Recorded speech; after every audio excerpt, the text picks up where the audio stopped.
Hello, and welcome to GHall, how to get the most from your conference call. My name is GHall. I'm a director with ANNA's Board of Directors and also a member of ANNA's First Coast chapter. You're probably watching this because you, as an ANNA leader, have been tasked with accomplishing specific work through the use of conference call technology.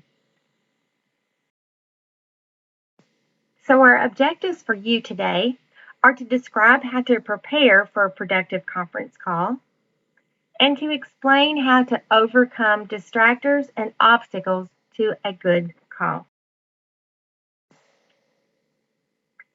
Have you ever attended a call like this? Background noise and interruptions can derail a conference call. Screaming babies, barking dogs, sidebar conversations, all of those can take a conference call from being productive to just being annoying for all who attend. Perhaps you've also attended a really well-run conference call where the leader had a clear agenda, kept the participants on track, and at the end, you felt like you'd accomplished a lot and had a clear sense of purpose of what your next steps should be.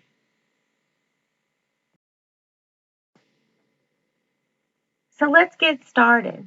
First, let's set the expectations. What's the need for the call?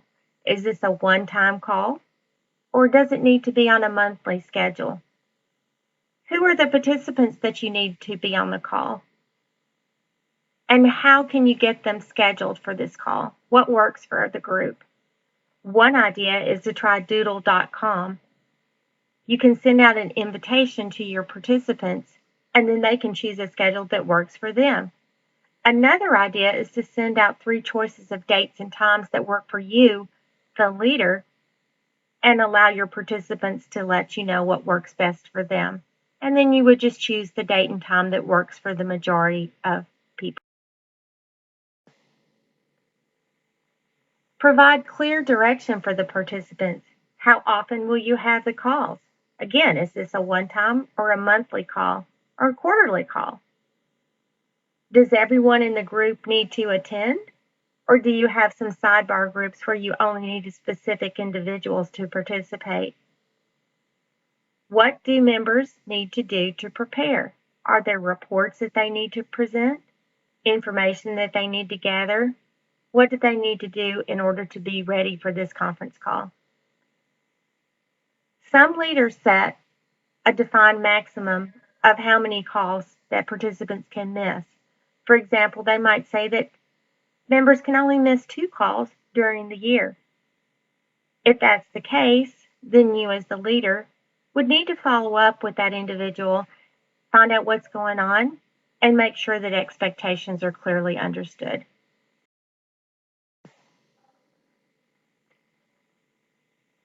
You may want to email a reminder to your participants. Once you've established that schedule, you're going to set up a calendar invite so that the calendar of each individual reflects the conference call schedule. But you may want to email a reminder to your participants about a week before because people get busy, and it's always helpful to have that reminder a week before and then the day before your call. You'll probably need to send the agenda in that time frame as well. Use a calendar invite. It's automated.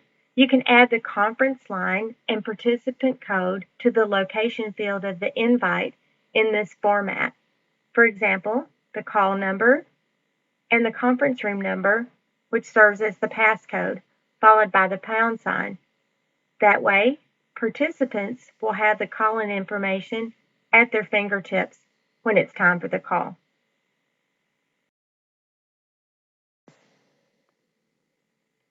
Minutes and agenda. It's crucial to have a defined agenda before your call.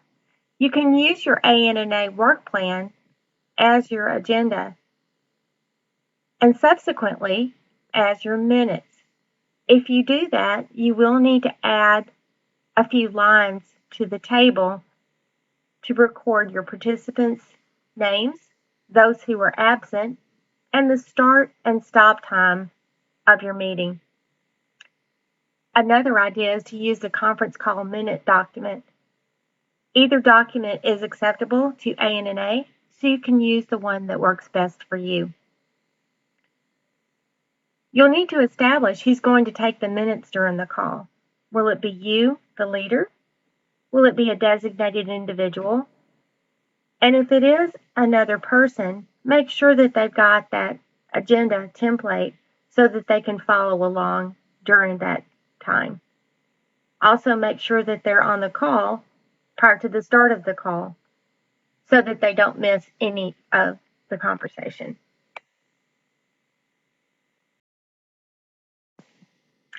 On the day of the call, you're ready. You've reviewed your agenda. You've prioritized what you need to cover just in case you run short on time. About 30 minutes ahead, you've got your call-in information, you are seated in your quiet spot, and you're organized. You've taken care of any personal needs that you have. You've got a pad and pen to make notes if needed, some water just in case, your computer with your agenda, everything you need right there.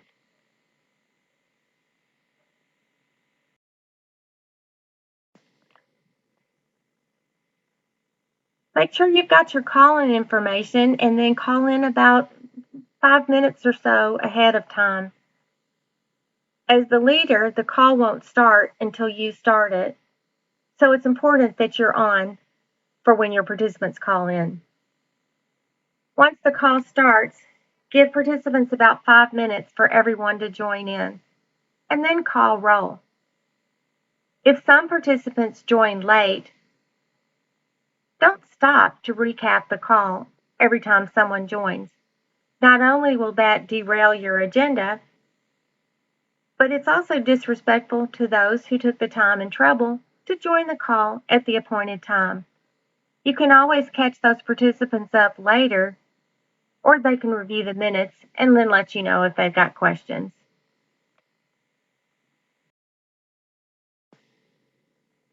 Set ground rules and adhere to your agenda. Do you want your participants to mute their lines and then only unmute if they have a question or comment?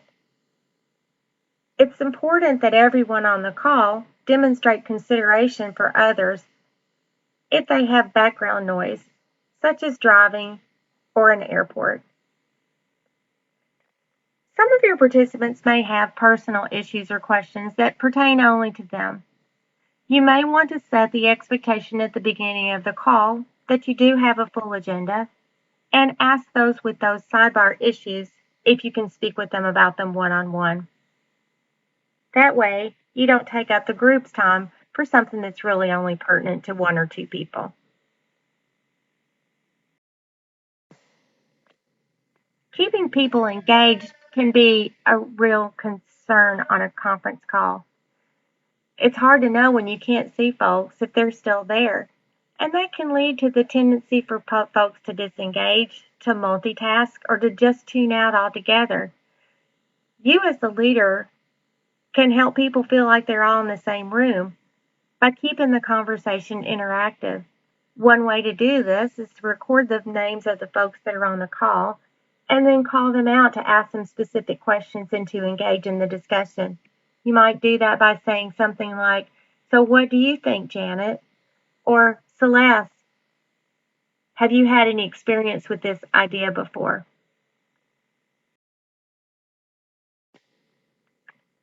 A graceful end.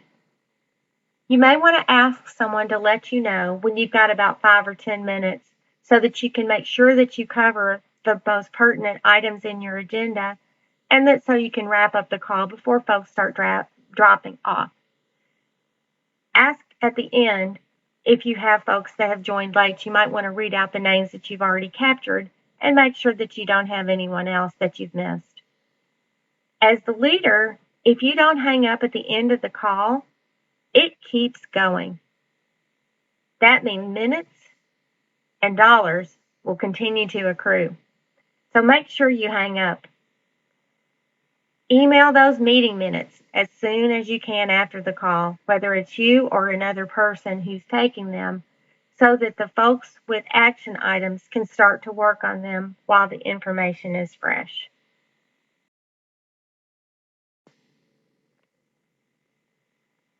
Another option for a call is a webinar with GoToMeeting.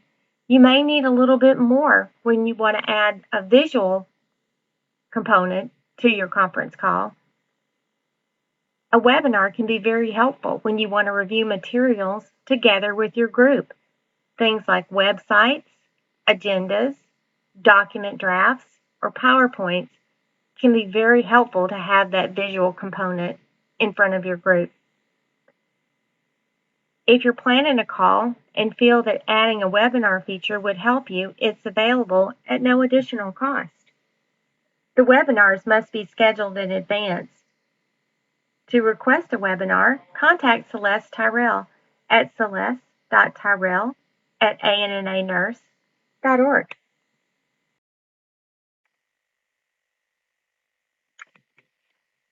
Conference calls and webinars can be great tools to assist you in your ANNA role. ANNA has given us these great resources, so let's make sure we use them wisely. For more information, for conference call codes and instructions using ANNA's conference calling service can be found on the ANNA website. You can access this information through resources, members only, national leader resources, or copy and paste the address below into your browser.